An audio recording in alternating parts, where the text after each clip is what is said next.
My name is Claire, and I'm 30 years old. I've been married for 2 years and balance being a working housewife with my responsibilities.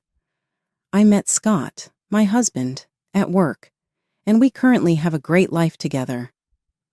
Although I wish I could say that everything is great right now, I'm having financial problems. My in-laws recently moved into a new home, but my brother-in-law, Eric, made an unrealistic commitment to buy them the new home.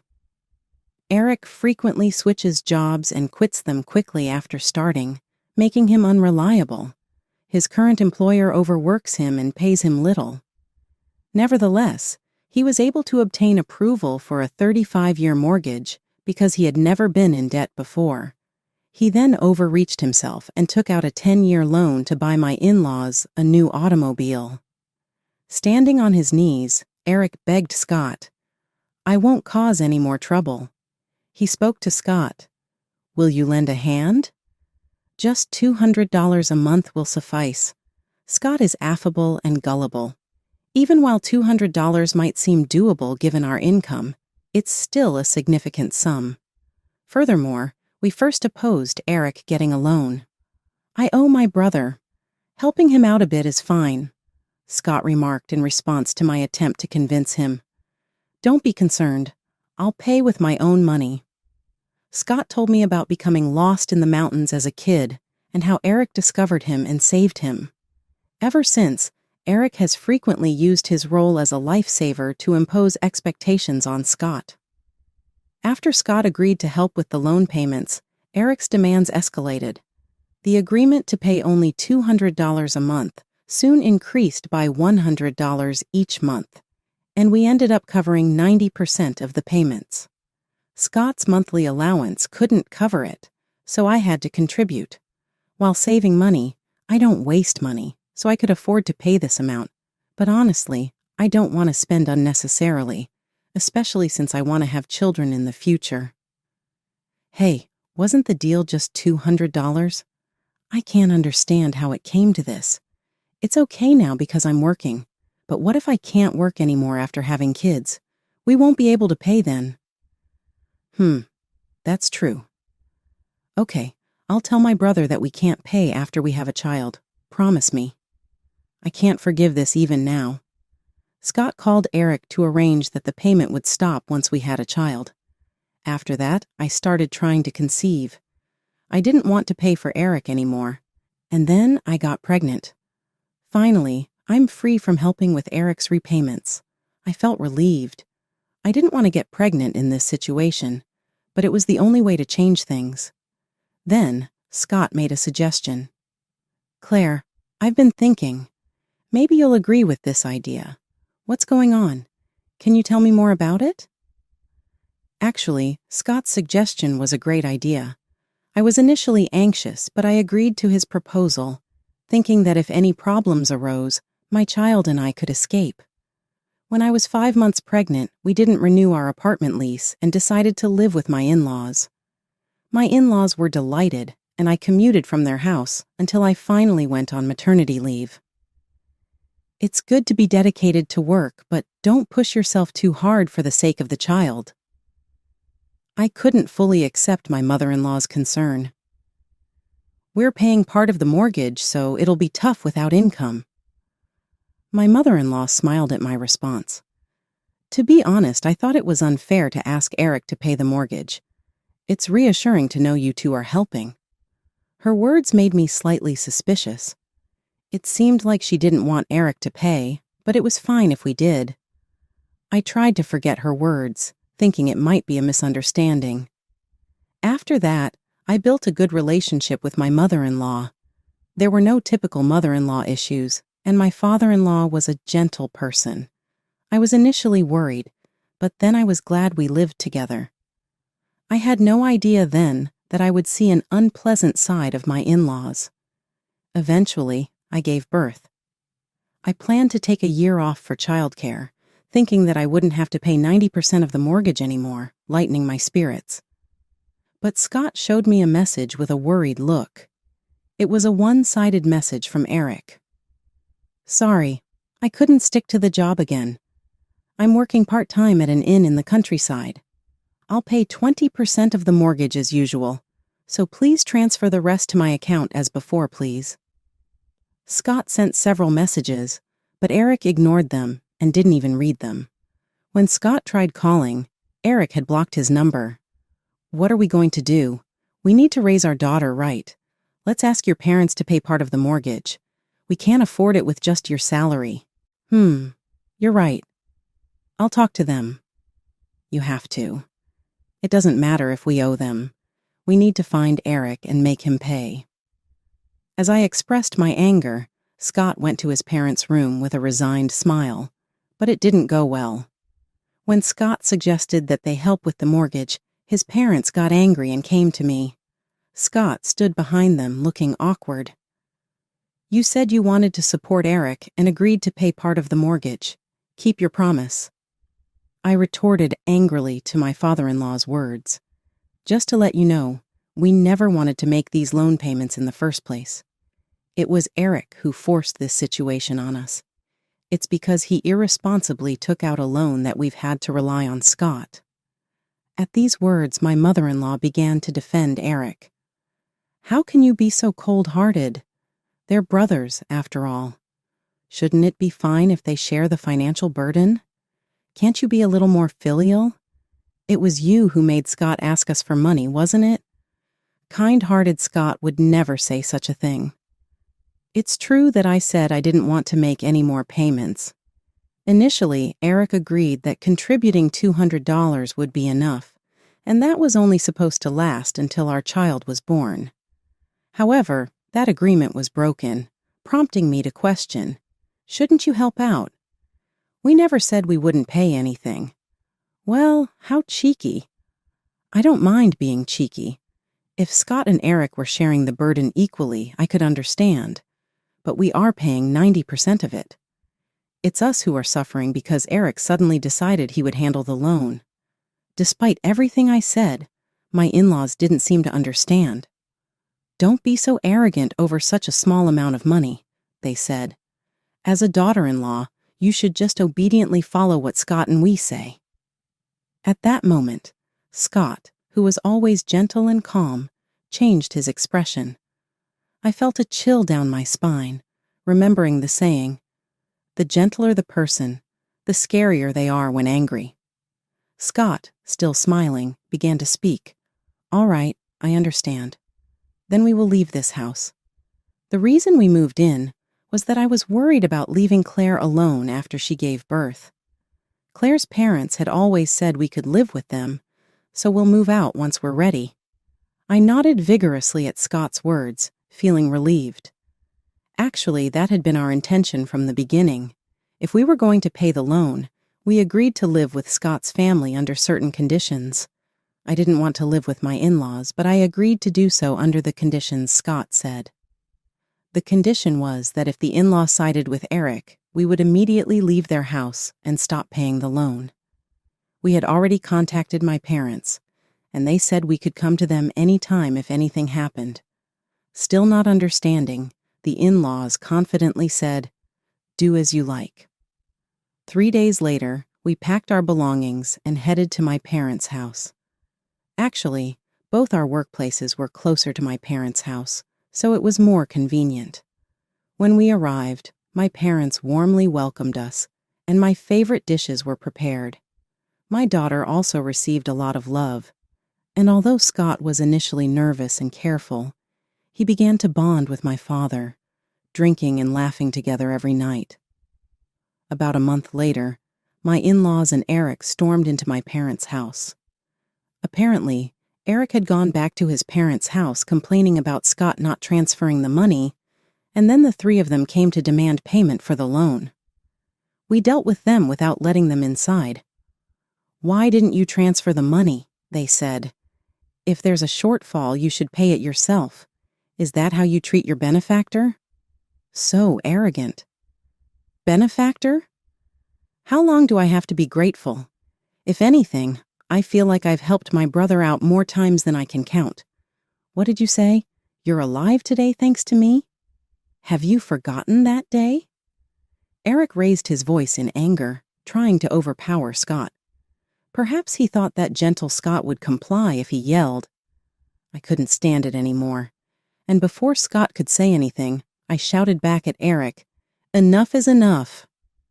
Can you stop threatening us with the past? We've repaid our debt to you. More importantly, why did you sign up for the house and car loans for your parents all by yourself? It was to repay my parents for all they've done."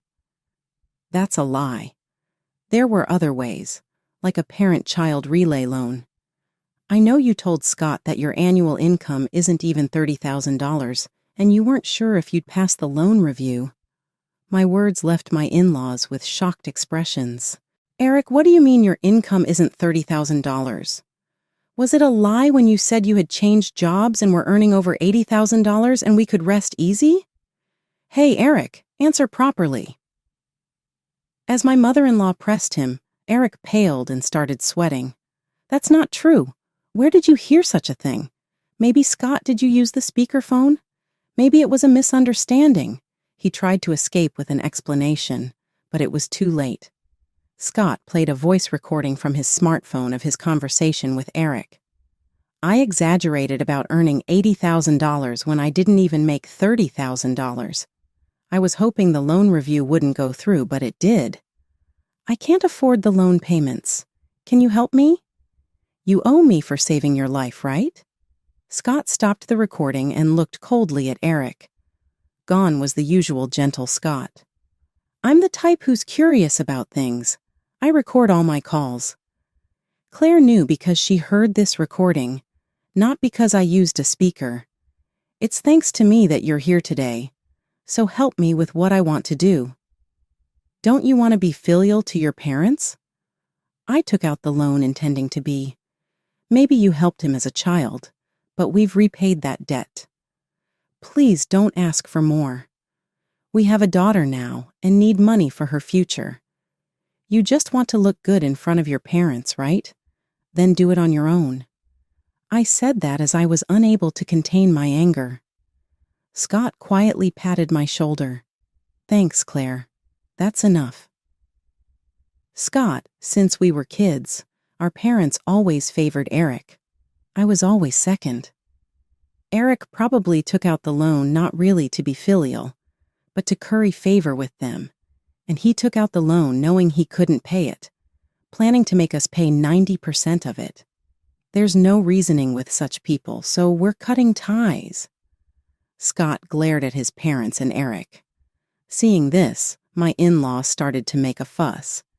How dare you talk about cutting ties? You owe us. You should be filial to Eric and us. We raised you.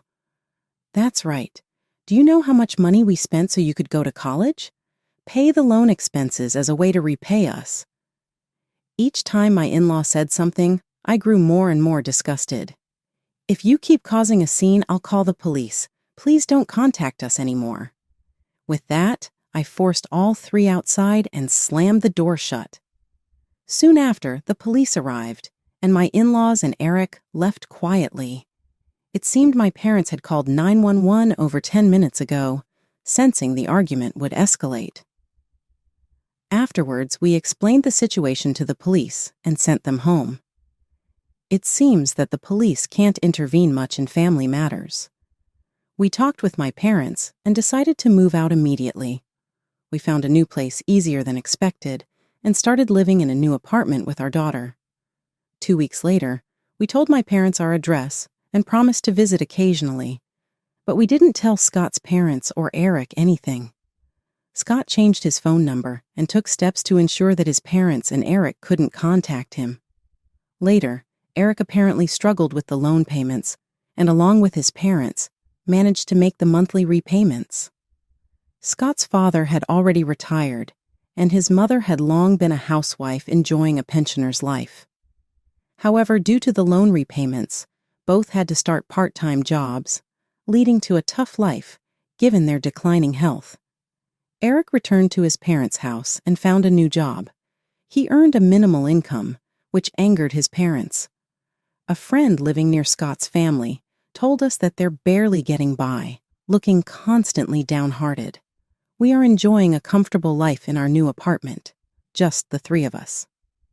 Scott recently got a promotion, resulting in a slight salary increase. Sometimes I thought you might always be under Eric's thumb. Remembering Eric suddenly, I asked Scott about it. For me, he was still an important family member. Even though he's like that, the treatment from our parents was unfair, but I valued them all because they were family. I snapped when my father called the loan repayment a trifle. That's when I clearly realized that my real family is not them, but you and our daughter. That's kind of nice to hear, Scott. You looked so scary then. I was shocked just thinking about what they were saying to my precious family. I couldn't control my anger. Scott and I smiled at each other while we were talking. Our daughter started crying. "Oh, what's wrong?" I got up, picked her up, and left the bedroom. Scott has work tomorrow, so he needs to rest. I decided to focus on taking care of our daughter instead. I reaffirmed my desire to protect my precious family. When I asked, "Did you build this mansion, Laura?" my sister-in-law replied with a proud face, "Yes, it's a bit too big for living alone, but it's a spacious 3-room house designed for 2 generations. Maybe I should invite my boyfriend to stay on the first floor." I secretly smiled to myself at her words. She was probably lost in some distant dream. What's with that sudden laugh? It's creepy. My sister-in-law looked at me intently, puzzled by my smile. Her eyes held me as if seeing something unknown. Without breaking a smile, I shared a fact with my sister-in-law. My name is Victoria. I am an office worker nearing the milestone of my 40s. I married Edward, my boss in the same sales department, at the age of 30. Having lost my parents as a child and raised while moving between relatives' houses, I have no place to call my hometown. I revealed this fact to my husband early on, and he did not mind it and did not change in the way he treated me. My parents-in-law have always been warm ever since we were dating, often inviting me over for meals at their home. After marriage, my parents-in-law loved me like their own child, and it was natural for me to live in my husband's family home. "This is your new home," my mother-in-law declared, and I still remember my husband's warm smile and my father-in-law's bright expression. My newlywed life was ideal except for one point. There was one person who disapproved of our marriage and me living with them, my sister-in-law Laura. She is 3 years older than my husband, lives in the house but leads an active nightlife and rarely meets us in our daily life. However, her room is often littered with luxury brand bags, and her belongings are carelessly scattered in the living room. Judging from her possessions, it can be inferred that she has quite a lot of money, but no one in the family knows her exact occupation. My parents-in-law tend to avoid the topic of my sister-in-law, and any questions are met with vague answers. My husband seems indifferent to her presence. Honestly, I don't get along with my sister-in-law. Whenever I saw her in the living room on my days off, my body stiffened, and I froze. Oh gosh, a child from a poor family is in the living room. I might catch bad luck and end up in poverty by being so close, she said. I looked down while holding a bitten toast, unable to muster the courage to leave. My mother-in-law, who was next to me, admonished her, but it didn't seem to reach her. Laura simply brushed her flowing hair, looked down at me, and said, "You are a stranger to me. It would be troubling if you stay here forever." Her words pierced my heart. I apologized in a small voice, and she snorted and left the room. "Don't worry about it," my mother-in-law consoled me, but the fog in my heart didn't clear up. As my sister-in-law said, I'm not originally a member of this family, even if it's the family I married into. I'm still an outsider. "If only you were our child instead of Laura," my mother-in-law joked. It seemed that my parents-in-law and husband wished inside their hearts that my sister-in-law would leave the house, but there was no sign of that happening. I was unsure whether to tell my mother-in-law about a scene I witnessed recently. In the end, I decided to keep it to myself, fearing retaliation from my sister-in-law. I managed to force a smile in front of my mother-in-law while finishing a tasteless breakfast. Then came a long stretch of rainy days in the area we lived in. The old house seemed to be crying out in pain. There were leaks in the corridor previously, but never as badly as this time, and my mother-in-law could only smile wryly. The emergency repairs done by my father-in-law and husband were mostly ineffective, and the buckets placed around the house overflowed with rainwater, soaking the floors. Fortunately, our bedrooms and the living room were safe, and we could manage to live somehow. However, the problem was Laura's room. She hadn't been home for several days, and would surely be surprised to see the state of her room. My mother-in-law and I had moved out her precious branded bags and watches from the room, but the room itself was as wet as if it had been exposed to the rain outside. It was impossible to even set foot in the room, let alone sleep in it. After moving everything out, we laid down blue tarps on the floor and stacks of bags at its entrance. We finished the work and sat down exhausted on the living room sofa. "Laura might have to spend some time in the living room for now," said my mother-in-law with a wary voice. As I nodded unconsciously, I noticed the door being opened forcefully. Turning around, there was Laura, standing at the entrance, looking at us with an angry expression. Apparently, having seen the disastrous state her room was in, with her hair and coat wet, she said in a low voice, barely containing her anger, "My room is unusable." My mother-in-law hesitated for a moment, but then looked at her intently, regaining her composure. "You can't live in that room until the repairs are done, can you? So use the living room on the first floor, or maybe this is an opportunity for you to become independent." "What? Why should I have to leave? The one who should leave is that poor person," she shouted, pointing at me. Caught off guard by suddenly being the topic of conversation, all I could do was to stare back at her. "You'll have to lend me your room, pack your things, and leave quickly." But to move so suddenly, as I spoke, my sister-in-law glared at my mother-in-law. "That would be fine with you, right, Mom? How about we stop pretending to be family with someone who got married into this house?" For just a moment, I looked at my mother-in-law. Her face remained unflinching, hardened even under verbal assault, briefly revealing weariness and resignation. "If you insist so strongly, Laura, then you should cover the repair costs. You have a lot of money, don't you? We don't have enough savings to fix this house," my mother-in-law declared unexpectedly, leaving my sister-in-law at a loss for words. My eyes naturally compared my mother-in-law's worn-out apron with Laura's branded, flashy dress. My parents-in-law were already retired and living on a pension, while it was clear that my sister-in-law, despite her unclear job, had considerable income. The cost of repairing the family home should not be an issue for her. She had never lived independently, always staying at her parents' house, and now she was trying to push me out. Surely she should be the one to take care of the repairs. However, my sister-in-law firmly shook her head. "I won't spend my money on such an old house. I absolutely don't want to do that," she said, this with indifference, not giving any attention to us, and began to focus on her smartphone screen. While I was unsure about my next move, I stealthily observed my mother-in-law's expression. Would the difficulty be resolved immediately if I left the house? In the silence, it seemed like my mother-in-law and I were searching for what to say next. Then Laura, who had taken her eyes off her smartphone, looked at me, obviously displeased. "Why are you still here? Get out quickly. I can't move my things in." It seemed impossible to convince my sister-in-law, no matter the argument.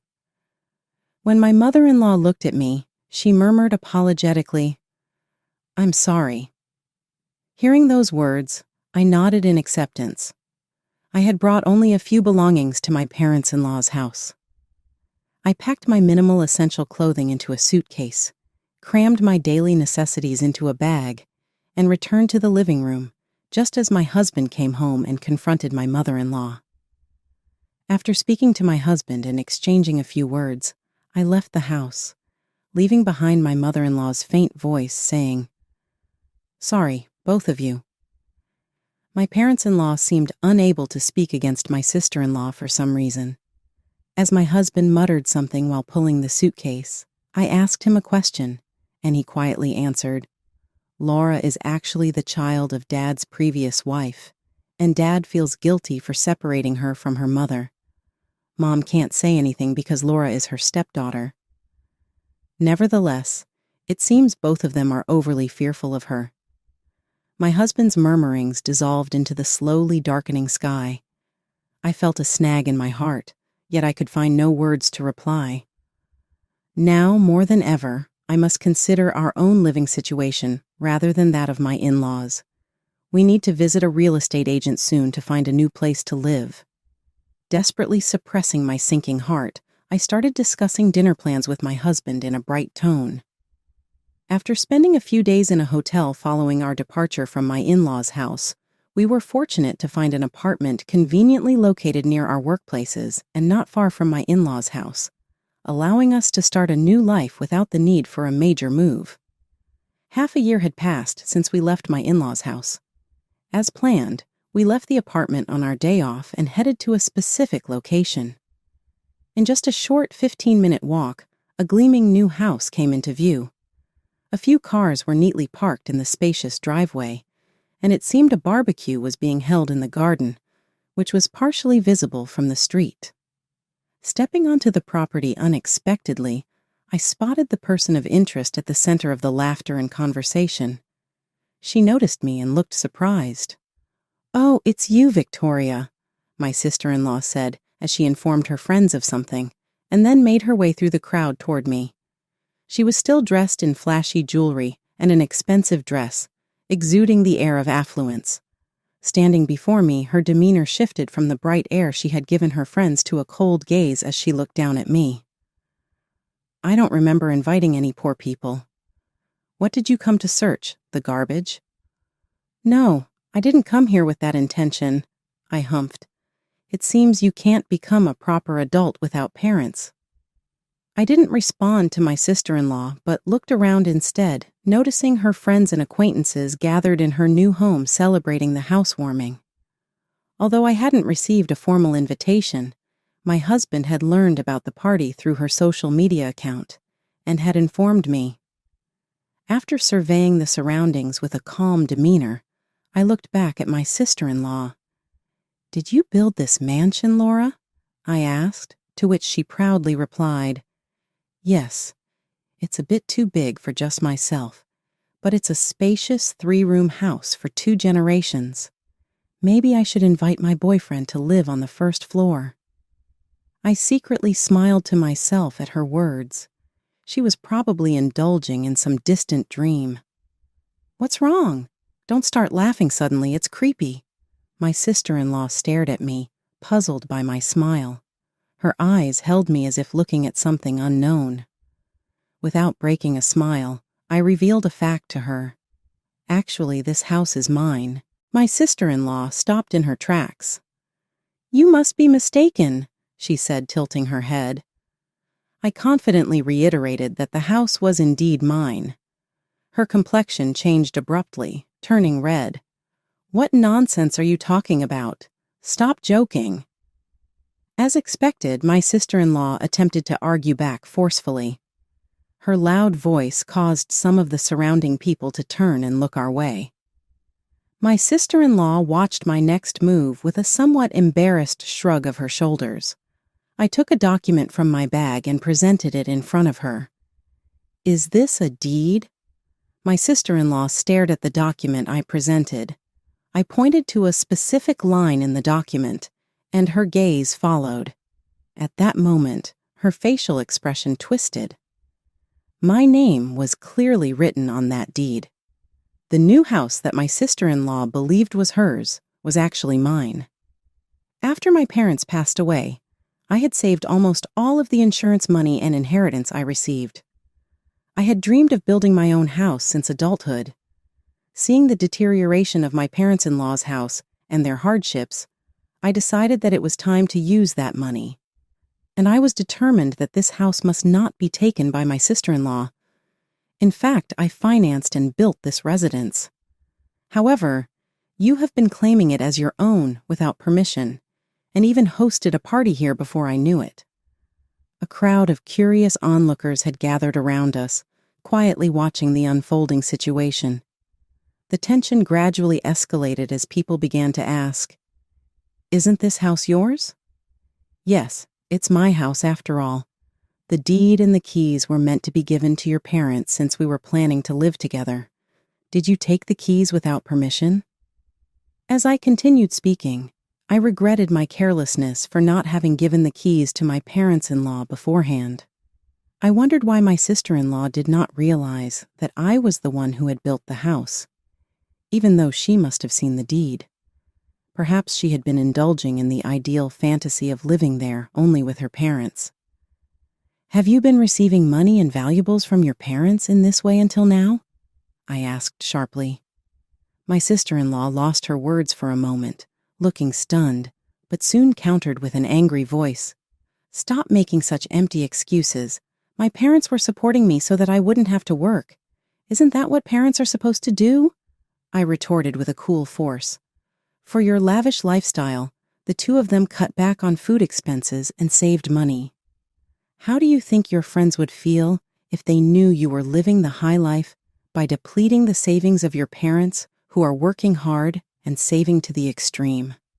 The crowd murmured, and the atmosphere changed completely.